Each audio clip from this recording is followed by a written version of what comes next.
Oculus, the alien next door, purveyor of esoteric lore. And on this channel we discuss everything out of this world.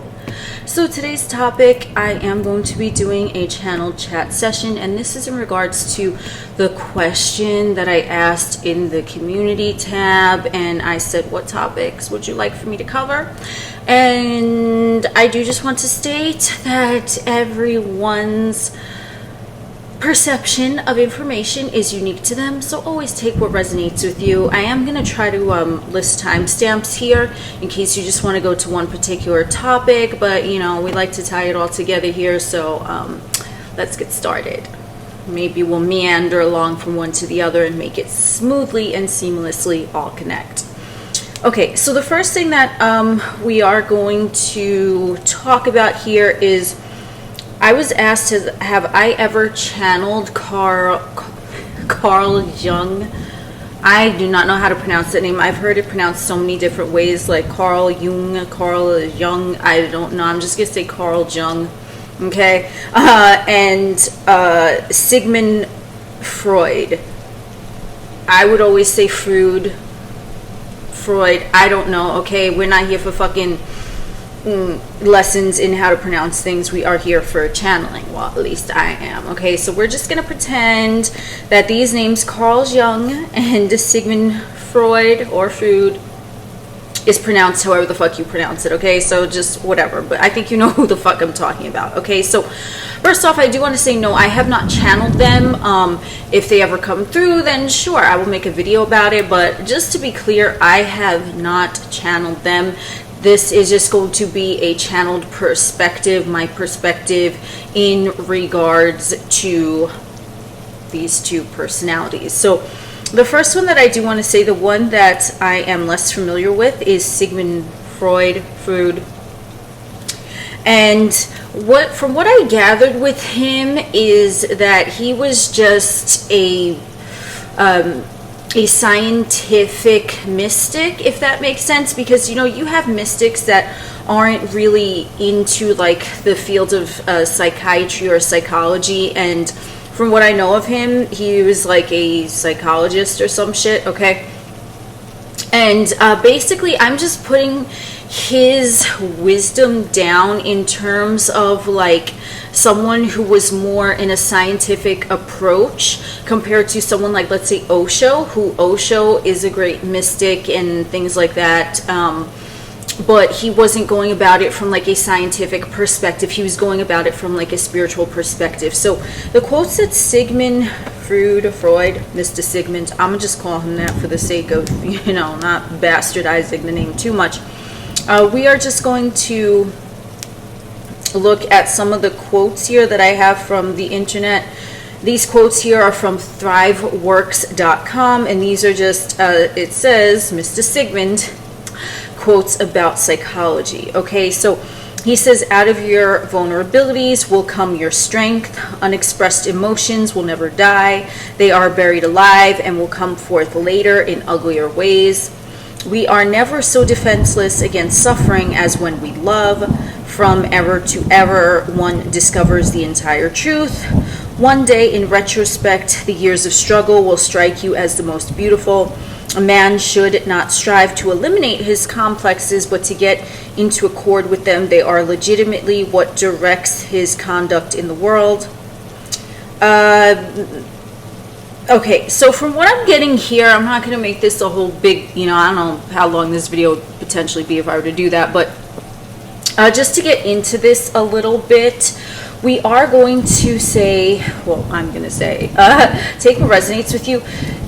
Sigmund here, Mr. Sigmund, is someone that if whoever it is going through like a struggle, like let's say they are quote unquote dark night of the soul, and they are more like technologically involved rather than mystically involved, they are someone who perhaps might resonate more with Mr. Sigmund type of personality rather than an Osho type of personality. Because if you see from the quotes that I just read here, he's kind of, in my view, from what I'm channeling now in regards to these quotes, is that he's really someone who is discussing the dark night of the soul. So this is someone who I would consider, that would resonate with him.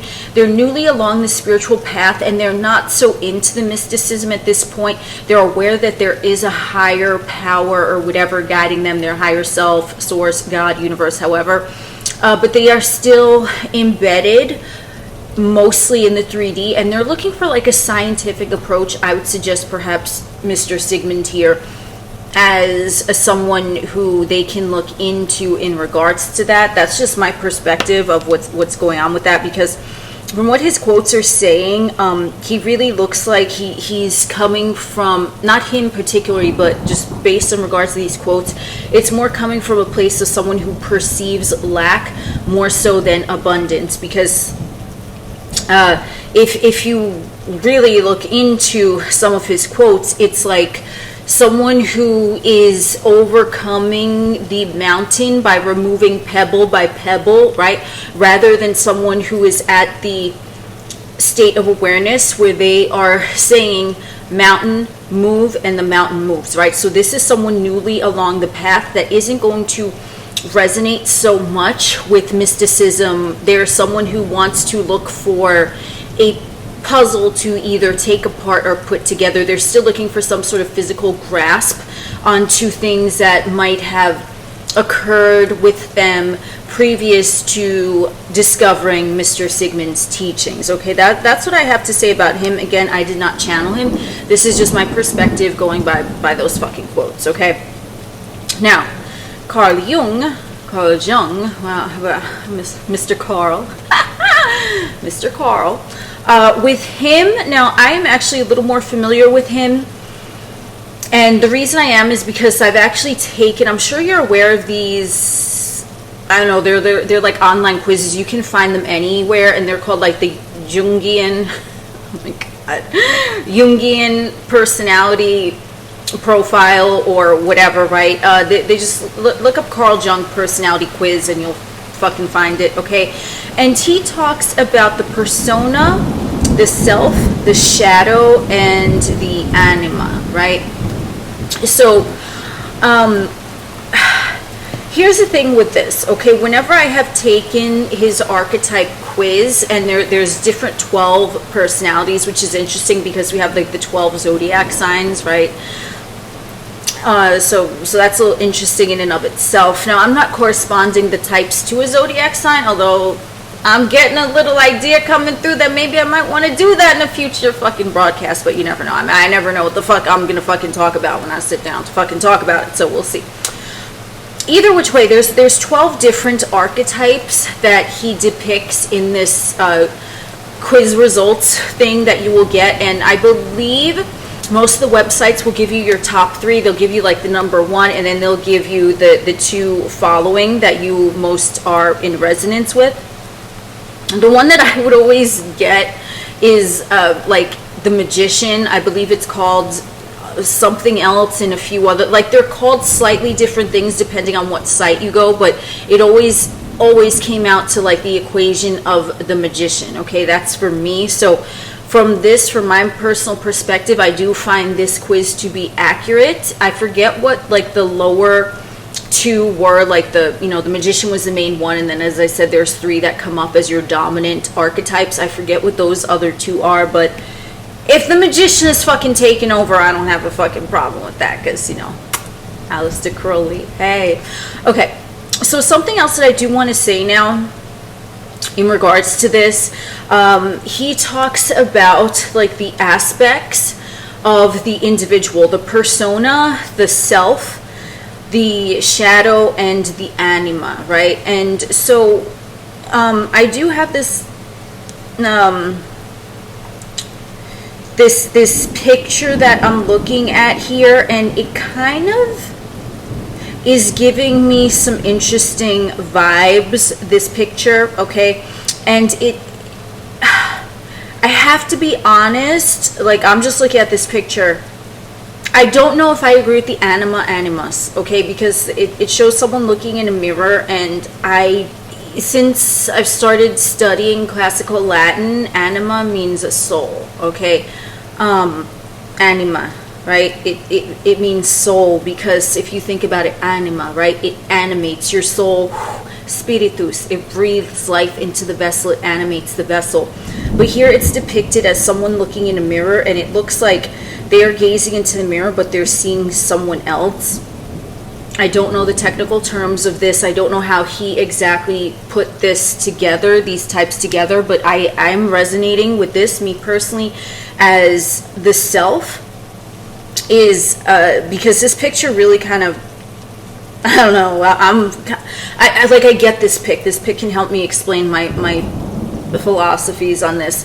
The persona is the act, right? The persona is the act. It's like the performance that the person puts on whilst they are in their 3D physical vessel. So this can be likened a little bit to, I have another video in regards to like the Placidus chart and the whole house chart system. Okay, so this would be more like the Placidus or Placidus chart, which is the act. It's how they are placating, right? They're placating the outer by that. The self, from what I'm seeing, from what that picture showed me, is that's how you arrive into the vessel. That's yourself, your you know, your personality, the whole house chart system, before the Placidus chart took over and before you had to placate anything. Okay, so this is the innocence. This is before taintation. Yes, that's right. Not temptation, but taintation. Okay, before the personality was tainted by the outer, where it felt that it had to put on the persona, the act. Okay, the shadow is, to me, that's pretty self-explanatory, is what lurks beneath that can come out when provoked. So this would just be the shadow aspect of anyone, especially in their astrology chart. Like, you know, we all have our placements have a light attribute and a shadow attribute, and it really depends on where our level of consciousness is operating, because, you know, someone could be operating from their light attribute, but then it's like they get pissed off and then the fucking shadow comes out, you know what I'm saying? So that's kind of like what comes out when provoked, right? And the anima, the animus, I don't know, again, how he is defining it, Mr. Carl over here, but for me, I see this as the soul. This is the soul. This is like what I would equate to the draconic chart system, because this is the expression of the soul. This is spiritus. It breathes life into the physical vessel, and if you didn't have that going on, you wouldn't have the self, you wouldn't have the persona, and you wouldn't have the shadow, all these aspects of like the personality. Okay, so to me, with this whole thing, the anima, to me, and you might see things differently. Again, I don't know what he means by this, but what I am seeing here, just knowing the definition of anima, is this is who you truly are, your soul. This is the expression of your soul. This is the method into which the soul breathes life, animates the physical vessel. Okay, and also with I channeled this with Mr. Carl over here. Heal the mind, and the rest will follow. It might be a quote that's commonly known. I don't fucking know, but I am just seeing this as, for example, you look at what your strengths are. Like I said, if you're curious, if you want to take that quiz about the Jungian archetypes, and you might see some resonance there, because when I look at, you know, my draconic chart especially, I can definitely see the magician in there, like taking over. And again, I don't know the technicalities. I'm gonna be honest, I don't really give 5 fucks about technicalities. Okay, if some of you do and you really want like a textbook definition, then please feel free to research it on your own time. Okay, this is just me going by channeled information with these 4 perspectives of the individual that he's speaking about: the persona, the self, the shadow, and the anima. These are what is going to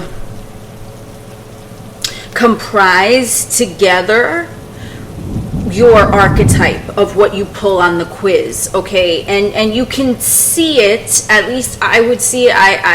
I do personally. So if you're curious, really check out those quizzes. You probably might have checked those out before, But I could definitely see in my draconic chart the similarities to the magician, as well as to the persona, the act, which, you know, everyone puts on an act, right, to some extent in the 3D, okay? Even if it's just like their business voice, you know what I'm saying, something like that. And then you have yourself, which is you on the inside, which may be like close individuals in proximity to you have the pleasure of experiencing and knowing. And then you have the shadow, which is like, whoa, whoa, whoa, don't push me, motherfucker, because we gonna take this motherfucker out the closet today. Like, that's the shadow self, right, which can come out. It's in everyone.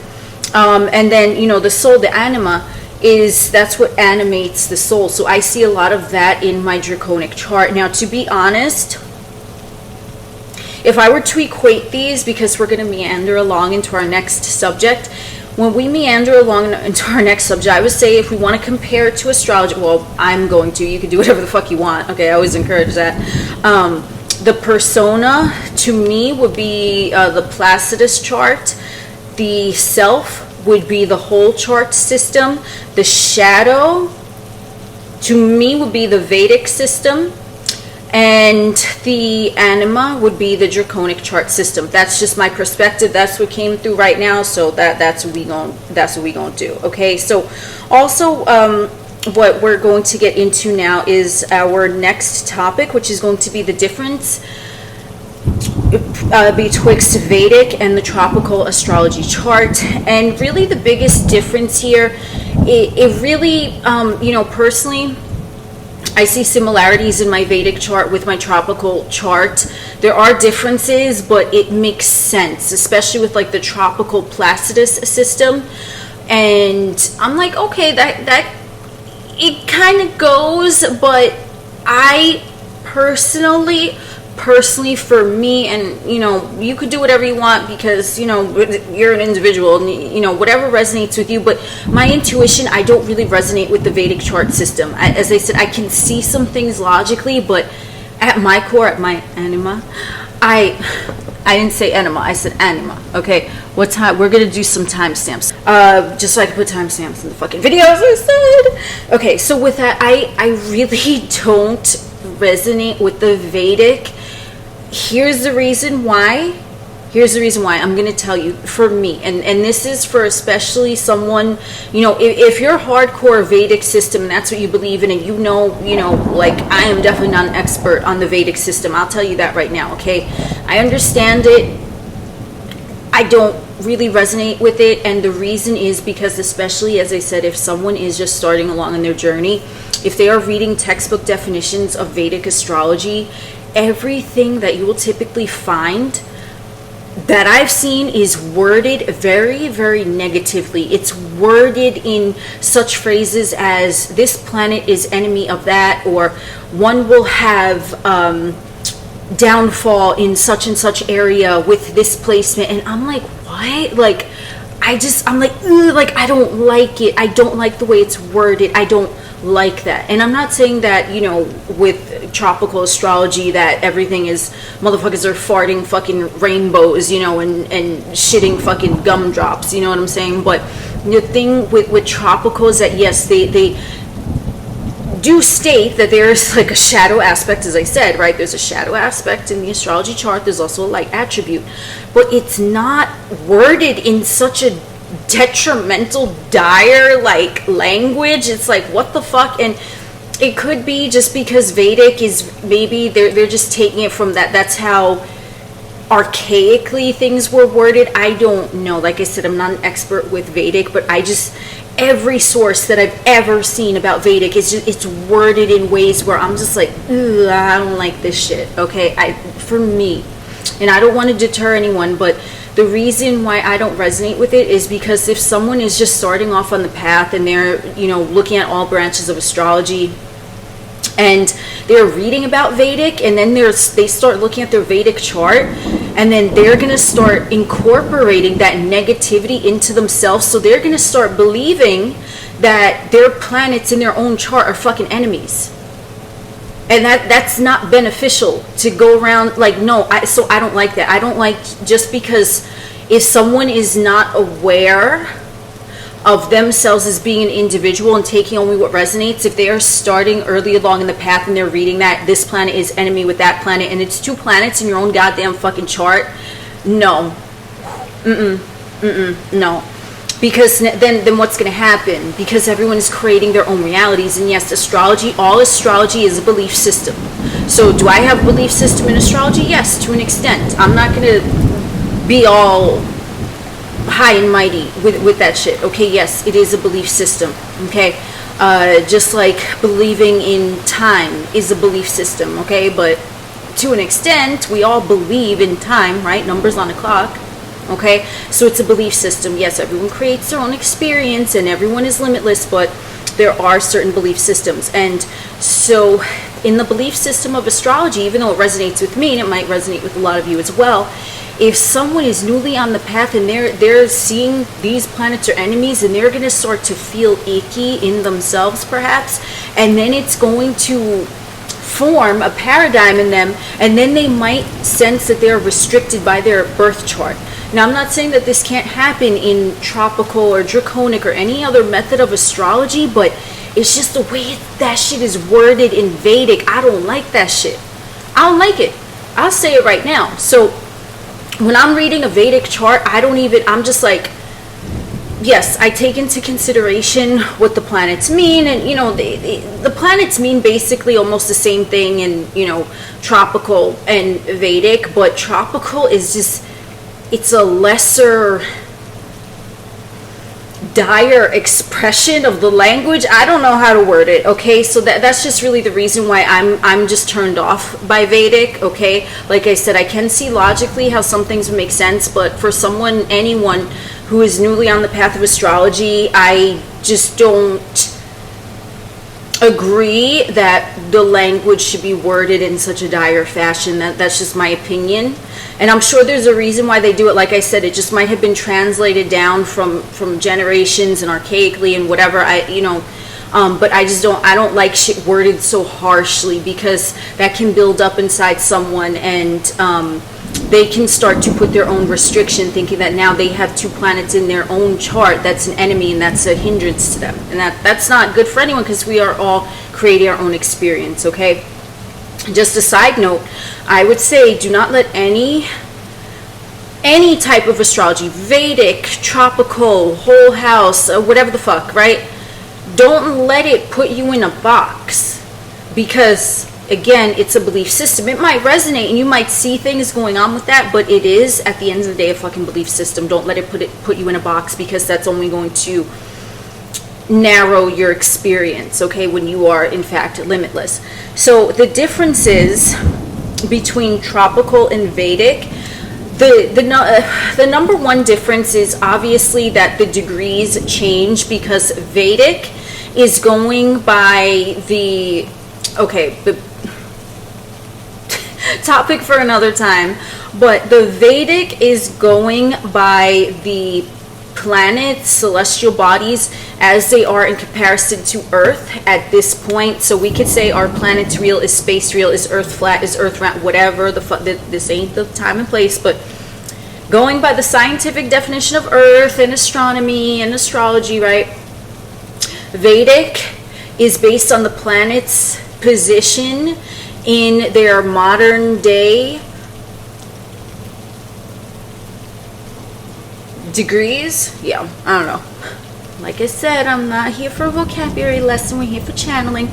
So in their modern day degrees, right? Because if the planets are shifting, right, if you think about it, you can look this up. They say that the constellations shift like so minutely over, thousands of years, right? So when these systems of astrology first came into place, the tropical one, it didn't shift. I don't know how to remember. I'm not here to be a fucking technical motherfucker, but the Vedic ones, the Vedic has shifted, right, to the modern day location of the constellations in regards to the planet Earth, whereas the tropical is based on when astrology, whenever it first started.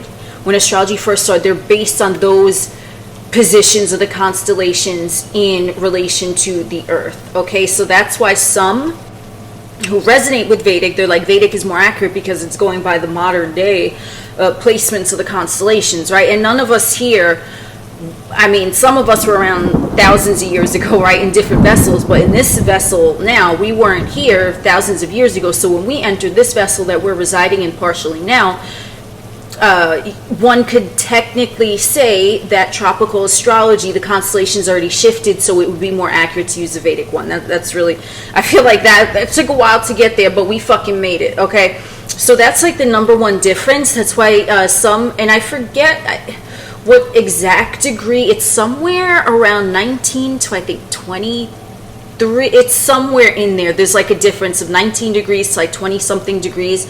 It depends on where your placements are, but I believe it's somewhere, don't quote me on it, okay? It's somewhere around the degree of like a 19 to 23, just ballpark estimate degree difference.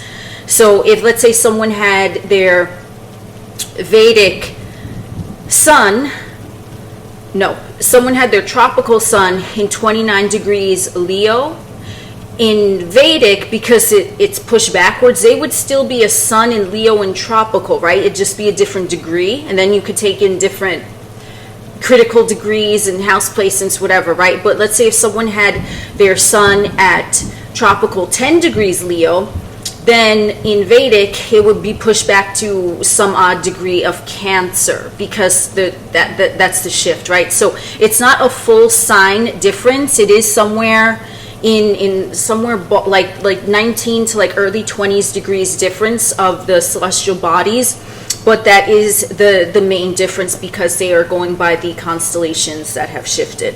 And number two, from my interpretation with Vedic astrology, this is focused more so on the moon, whereas the tropical chart is more focused on the sun, like the ego, the I am principle, this is who I am, motherfucker, shit like that. The Vedic is more going by the moon, which they call, at least to my interpretation, like the inner personality.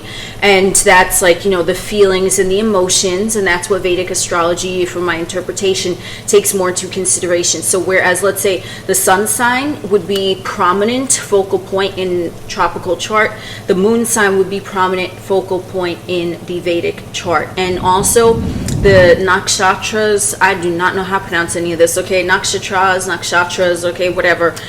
These are different depending on where the placement is, okay? So let's say someone, you know, let's take the moon, because the moon is the focal point in Vedic. You would want to also take into consideration its exact degree, because the nakshatra is also going to devise the moon sign personality type more in depth, right? So it's not just now you have moon in, let's go moon in Cancer, because Cancer rules the moon, right? Or the moon rules Cancer, I should say.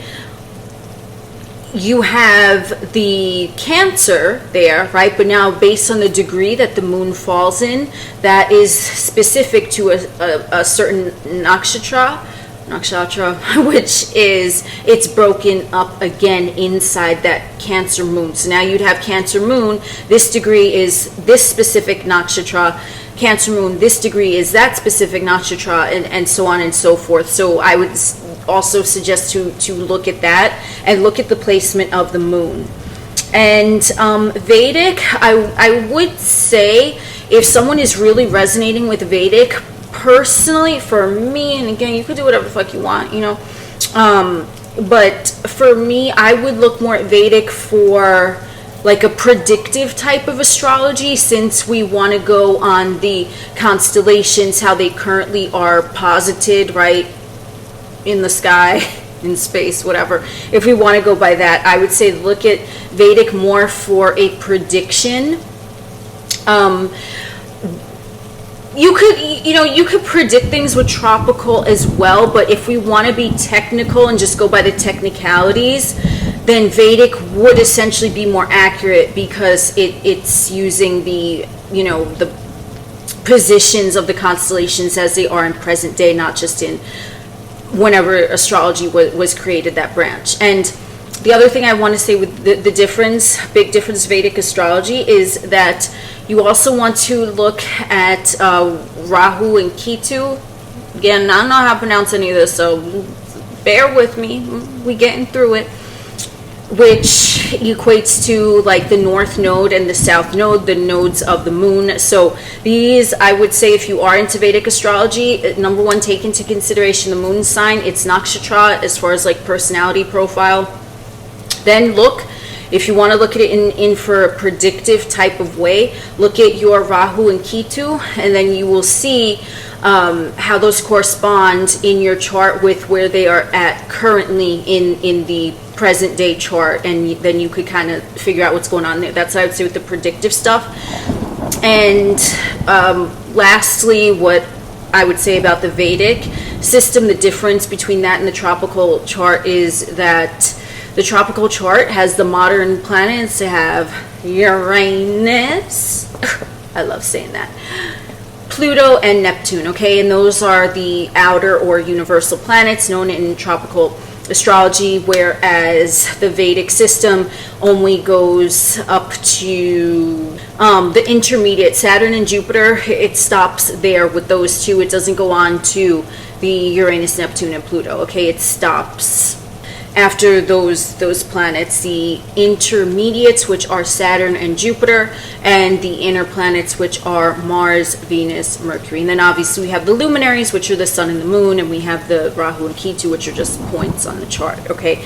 So 3 planets are not available in the Vedic system, so they are going to go by the arcane governances. So let's say we take away Pluto, right? So now Scorpio is ruled by Mars, just like Aries is, and then we take away Neptune, so Neptune does not rule Pisces anymore. Jupiter rules Pisces and Sagittarius in the Vedic system, and then we have Uranus. Take away Uranus, and I'm 12 years old, don't mind me. So we have Uranus, which is taken away, and then Aquarius is now ruled by Saturn, as well as Capricorn being ruled by Saturn, okay? So that's really the main differences of that. And so I do want to say, it's all about, because we're going to meander along. Hold on, let me just make my timestamp here.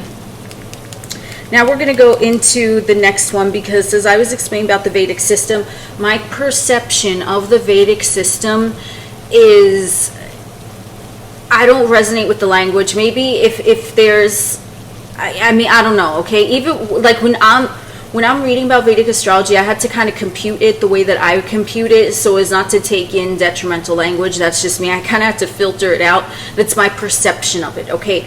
As me, so the next question that I received here is about perception, like what is going on with perception, what is, not necessarily what is the definition of perception, but not perception, perspective, same, kind of the same, okay? So if we want to take in different perspectives, that is my perspective on Vedic astrology. Now, someone else's perspective on Vedic astrology might be they really fucking love it and they find it very positive and beneficial, and that's on them, okay? But that is why everyone is a unique individual. This is why I always, when I talk about here, I talk about shit that resonates with me. If it doesn't resonate with you, then don't fucking take anything that I'm saying and apply it to yourself. Only, of course, unless it resonates. And this is the power of perspective. Because if we want to look at the word per, through, and then specere, which means to look, okay? I just immediately, when I looked up the actual definition of perspective, I was like, through the looking glass, right? Through, and then to look. Alice in Wonderland, through the looking glass. I believe, what's his name? Oh my God, Lewis Carroll. That's his pen name. I don't remember offhand what his like real name is, but his government name, I guess I should say. But Lewis Carroll, he has Alice in Wonderland and Through the Looking Glass, right? I believe it's like 2 separate novels, and that was the immediate thing that I got, and I got the image of like the white rabbit with a fucking monocle, like looking at shit, right, through the looking glass. So that's what perspective is. So my perspective on XYZ is not going to be exactly the same as someone who shares a similar perspective to me, because we're all looking through our own unique looking glass, which is, you know, we want to think of the looking glass. We take into consideration the definition to look through. Okay, so we're looking through information and we are deciphering what it means to us and what resonates with our own intuition. And so with perspective, I would suggest acknowledging things with one's two eyes, but then really, like I said, we want to filter out, just like I had to filter out the fucking naughty language and the fucking Vedic chart textbook definitions. Want to filter that shit out, and then I'm gonna put it in my own perspective that resonates with my third eye intuition. Because remember, the glasses, like I said, through the looking glass to look through, that's just, you know, I'm channeling here. This is my fucking perspective on perspective. And so I'm just seeing, like, you know, the looking glass is like another eye, right? If we think about it, because you look through it and then you are interpreting what is coming through the lens, okay? And then we know that eyes have lenses. The two physical eyes have lenses, and the third eye, you know, we can take that into like a metaphor if it has a lens, right? So you want to take into consideration what you are seeing with your two eyes, but then you want to filter out what is not resonating with you. And you'll always know that something isn't resonating with you because, like I said, it's going to feel icky. You're going to be like, the fuck is that shit? You know, I don't agree with that. That's how it's going to be, because your third eye is like watching that, you know. It's looking through the information that you're taking in with your two eyes, and it's filtering out shit. It's like, that shit don't work for me, you know. And that's really your higher self, okay? So perspective is individual to every individual, because you know, no one's two fingerprints are the same, right? Everyone is totally fucking different. So perspective to look through, that's just simply how you look through information that is presented to you. So you could be looking at the same thing I'm looking at, and we might see a lot of similarities, but I might notice something different than you notice, and you might notice something different than I notice. So when I speak about shit on my channel here, I know, because I wouldn't sit down and fucking film it if I didn't, I know that the information is going to resonate with someone, but not all of the information is going to resonate with everyone. You see what I'm saying? So even when I'm looking at videos and stuff like that, I'm like, someone will be talking or saying their perspective, and I'm like, oh, I could see that, but I'll see it in a different way than they will. Like, they'll describe something, I'll be like, oh, okay, I could see that, but you kind of add your own little flair to it, just based on the information that you're taking in through your third eye, because your third eye is looking through this, and it's saying what is valid at this point for you in your own experience. Because the third eye is always looking at the now moment. It's not going to look at something from a perspective of the past. It's not going to look at something from the perspective of the future. It's taking in what the two eyes are displaying, but perspective is going to feel neutral, because that's what resonates with you. So like I said, with the astrology thing, someone could sit down, they could have their chart read by someone, and someone says, these two planets are enemies, and the motherfucker that's getting their chart read is like, what? And it doesn't resonate with them, because that's the perspective of the astrologer who is telling them that, because they have their own viewpoint on something. So perspective, to an extent, I would say, can be like from the ego mind, the conscious mind, also the subconscious, if there's programming in there. But a true perspective is just going to be like anyone's fingerprint, okay? So if someone has a perspective because it's a paradigm in them that astrology says these two planets are enemies, that's their perspective based on a program. But there's all, so that would be more egoistic, right? So then we have perspective, which is just based on pure consciousness, which is not looking at any program that was acquired before, right? They were learning about astrology, saying these two planets are enemies, so they're like, nah, like now that's a program embedded in them. It skewed their perspective of the now moment when they're reading for someone. because they are like taking it from a past, right? They're looking through, definition, they're looking through it from the past of something that they learned, okay? Whether it's right or wrong, it don't matter, that's their perspective. So that would be an example of a third dimensional perspective, whereas the perspective of the third eye, the eye of the all, is just looking at everything as is now. So whoever is having their chart read for them, they're looking at it from a perspective, well, they might never had heard of astrology or anything that was going on with it, right? So their perspective isn't tainted by any type of paradigm or programming. So they're being told these two planets are enemies. They're like, what? Because their third eye is like fresh on top of that. The perspective of the third eye is like, what? Ain't no enemies going on right now. This is the now moment. So where the fuck are their enemies? There's no enemies here. We're all fucking friends. You know what I'm saying? Shaggy and Scooby snacks, shit like that, okay? Unmasking motherfuckers all day long, And then you see that the perspective of someone else, maybe depending on how the interaction goes, the perspective of someone else, it can potentially taint someone else's fresh perspective if they allow it to. But really the perspective of a third eye, what I would suggest is it's always going to be in the present moment. So even as I'm fucking speaking here, there might be shit that whoever doesn't agree with it and whoever might agree with, but that's their perspective. It doesn't mean I'm right or wrong. Doesn't mean they're right or wrong, okay? It's the fresh perspective coming through the intuition of the third eye that it's just going to click with you.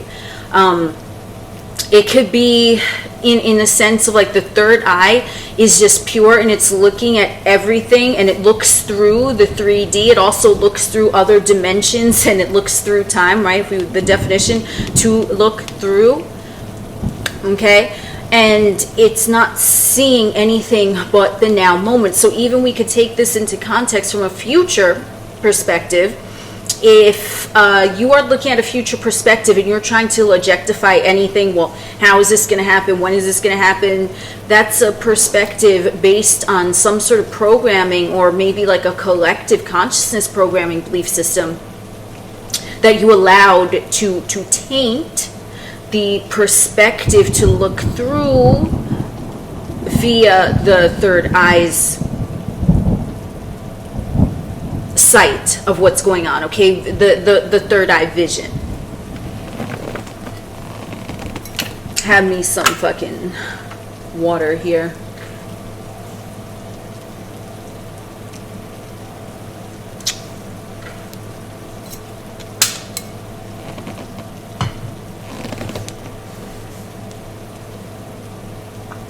Which now, since we're talking about third eye sight, hold on. Oh shit. Thank you, universe. Remind me to write my timestamps. What are we at? Okay. Hold on. Okay. So now, since we're talking about third eye and vision and things like that, now we're going to go into the other topic that I was asked about, which is dimethyltryptamine, aka DMT. So this is actually found naturally in the pineal gland. And remember, keep in mind, everything that I'm talking about here, this is just general knowledge. It's not like, I ain't a fucking doctor, I ain't a fucking scientist, and I don't fucking want to be, okay? But there is an interesting documentary, and I saw this a few years back. I don't know where, I saw it on Netflix, okay, I know that, but I don't know if it's still there, but I'm sure you can find it, or maybe you've already watched it, some of you. But it's called DMT, the spirit molecule, and it gets into like a lot of the specifics there, which it's going to be explained way better than I would explain here, okay? But I'm doing it from a channeled perspective. So there, DMT is found naturally in the pineal gland, and it's coming through when someone dreams. So if you're having a dream, that simply means activation of dimethyltryptamine, right? And it also is occurring, it comes out in full force, like it fucking floods the fucking system in a near-death experience, okay? That's why you'll hear motherfuckers that they've had a near-death experience, and they'll talk about, they saw a white light, and then they receive signs, or they visited with other beings in other dimensions, right? Like they'll typically talk about the same thing, okay? And it might seem like a dream, right? Because a dream, when you're in a dream, whether it's a lucid dream or not, you're just like dreaming. You're like, wow, like what the fuck? Like, it's so crazy and wild that, like, you know, the logical mind would not be able to necessarily comprehend something like that taking place in quote unquote real life, like while you're waking, right? Like, so when you're dreaming, this is essentially a DMT trip. I mean, if we want to get into that, it's essentially like a mild DMT trip, and it is a natural molecule found in the fucking pineal gland, okay? It secretes DMT when you're dreaming, and as I said, during the near-death experience. And also DMT can be induced with a psychedelic experience, such as ayahuasca. That's like a big one, okay? Now, I believe it also can be taken in other forms, but the one that they have, there's like, they have a few retreats in other countries, I believe, where they, you know, they sit around and they have like an ayahuasca experience. I believe in the Spirit Molecule documentary, they showed something, it was like a retreat of something like that, like they were drinking this brew, and it had like the ayahuasca plant in it, and then they would basically, it was like there was like a shaman there, and it was like a group, it was like that type of thing, okay? So if that floats your boat. So the thing with inducing the dimethyltryptamine can be done in that setting with the group and the shaman, and that's the one that was shown on the Spirit Molecule thing. And you know, there's other ways to go about inducing a DMT type of experience, okay? So I'm just going to leave it at that. There's different ways, but I mean, essentially DMT is a naturally occurring molecule in the fucking humanoid brain. And why is it there? Like, why would it even be there if it wasn't meant to do something, right? It's meant to steer you in the direction of a consciousness that is actually higher in vibrational frequency than that of the 3D material plane, okay?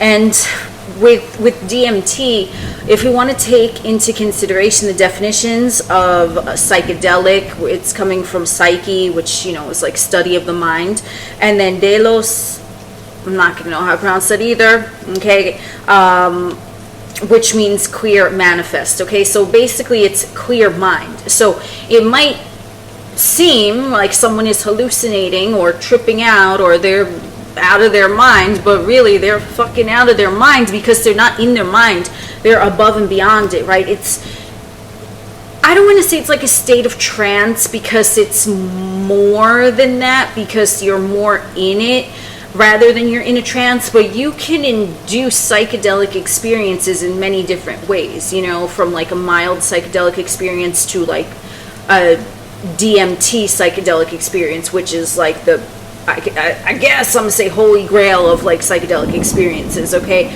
But it's really just a clear mind. There's nothing that is being added, okay? Where if we can think of other substances that can be ingested, it's like adding something, right? It's stimulating dopamine and things like that, whereas like a psychedelic, any psychedelic, not just DMT, it's really, there's already receptors in the brain to accommodate a psychedelic state. So it's, dare I say, natural for someone in a humanoid fucking vessel to be in a psychedelic state. I mean, you know, could be, right? It's not adding anything, right? Like, it's not, what's the word that I want to say? It's not like hyping up receptors, like giving it dopamine or whatever again, I ain't no scientist, I ain't no biologist, I don't really give a fuck about technical terms, but it's not adding something to that. Whereas like when someone comes down from what's being added, that they're gonna feel like a withdrawal, or they're gonna feel an absence of it. These psychedelic experiences, DMT especially, is just, it's going to take away the mind, right? It's going to clear the path, like I said with the definition, to manifest things that are larger than the 3D scale of life, so to speak. So that's why when someone is, you know, they could have a ayahuasca experience, or they can have, you know, a dimethyltryptamine experience, however they choose to go about that.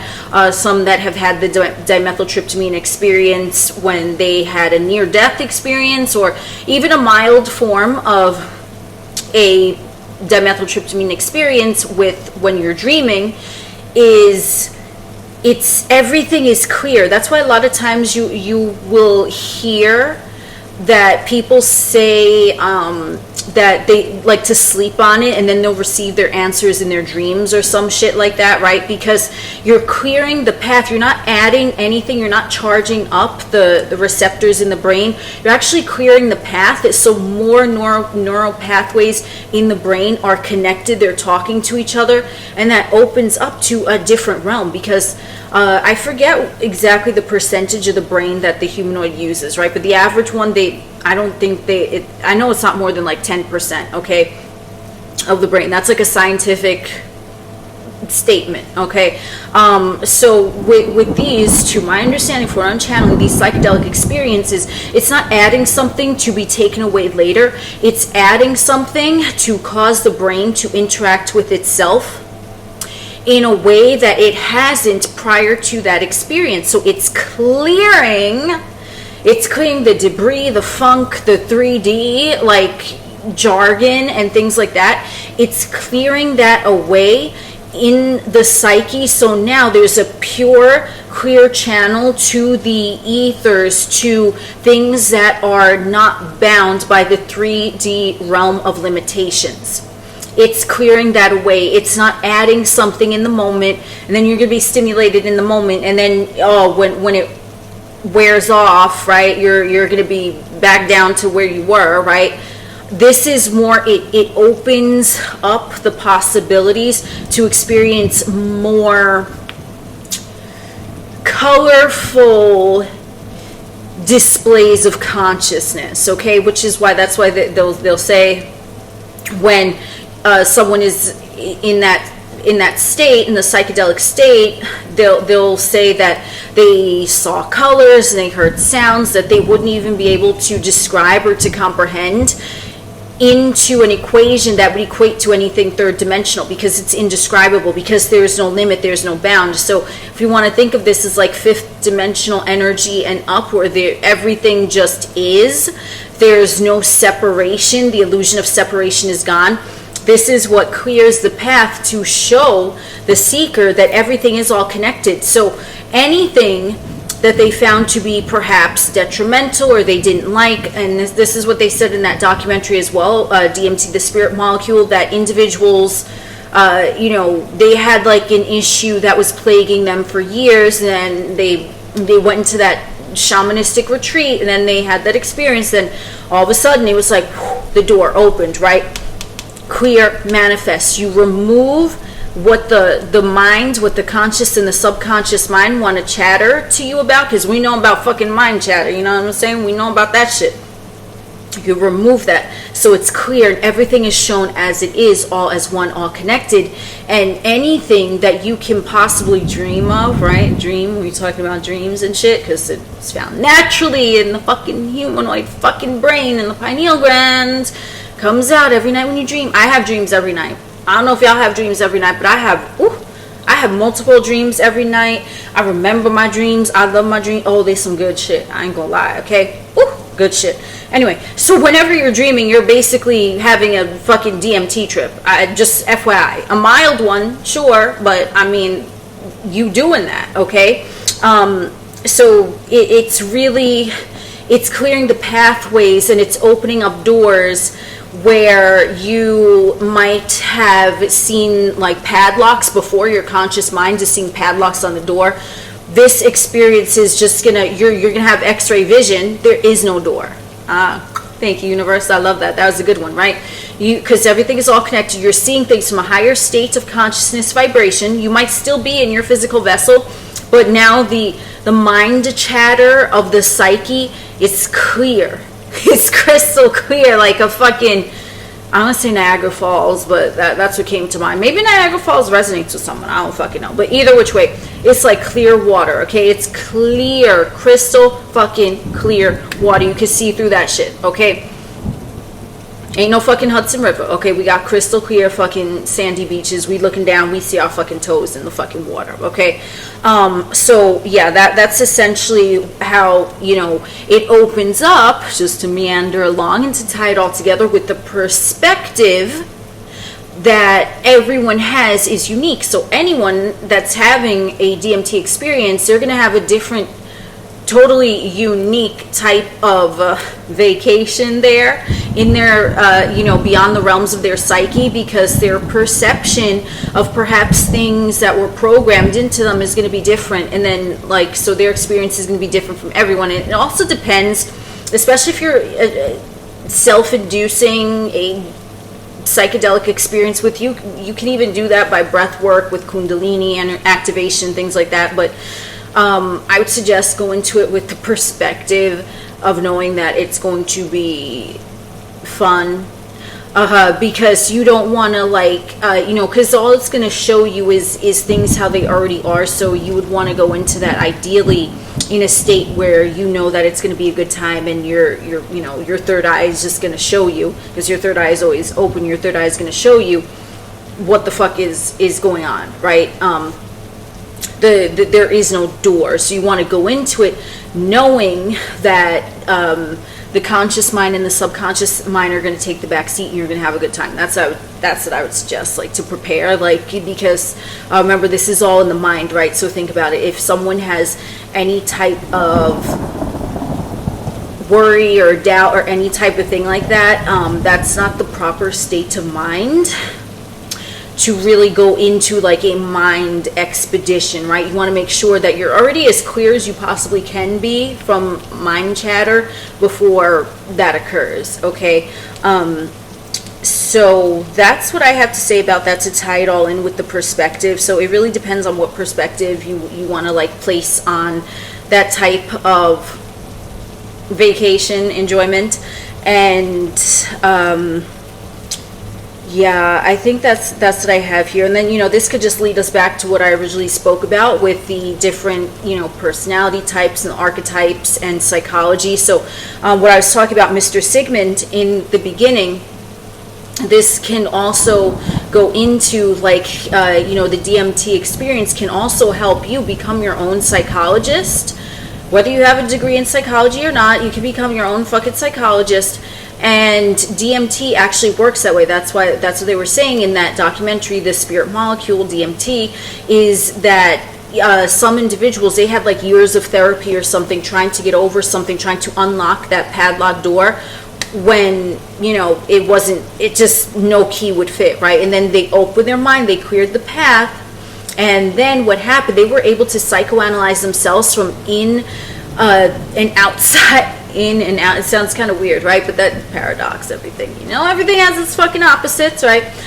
With the Kabbalion states that, you know, everything is opposite, so you want to go inside out, outside in. So when you are outside of the mind and you're seeing that clear path, now you are in the proper place to analyze yourself from an observer perspective, and you can now realize that there was no door there that was padlocked to begin with, under that state of that perspective, from that higher perspective. Then you could go in and you can actually, let's say, you know, what I was talking about with the Mr. Sigmund, he's talking a lot about dark night of the soul. That shit could be cleared up in one trip. You know what I'm saying? Like, it can for some, but again, it depends on the individual, their perspective, and blah blah blah blah blah. Okay, so that's what I wanted to discuss here in regards to the questions that I was given here. So thank you for sending in your questions.